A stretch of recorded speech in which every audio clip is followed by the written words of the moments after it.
రామాపురం అనే గ్రామంలో సోము అనే పిల్లవాడు ఉండేవాడు. ఓ రోజు సోముని వాళ్ళ నాన్న పిలిచి పక్క ఊరిలో ఉండే తన స్నేహితుడి ఇంటికి వెళ్ళమని చెప్పాడు. అతడు చిన్న పెట్టె ఇస్తాడని, దాన్ని జాగ్రత్తగా తీసుకురావాలని చెప్పాడు. దాంతో సోము తండ్రి చెప్పిన గుర్తుల ప్రకారం పక్క ఊరిలో ఉండే ఆ స్నేహితుడి ఇంటికి వెళ్ళాడు.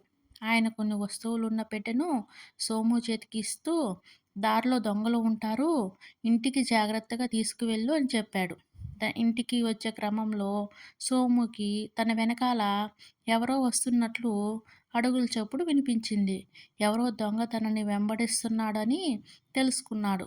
దాంతో భయపడుతూనే కాస్త వేగంగా నడవడం మొదలుపెట్టాడు. ఆ అడుగుల చప్పుడు వేగం కూడా పెరిగేసరికి సోముకి ఏం చేయాలో పాలుపోలేదు. కొంత దూరం వెళ్ళేసరికి సోముకి ఒక నది కనిపించింది.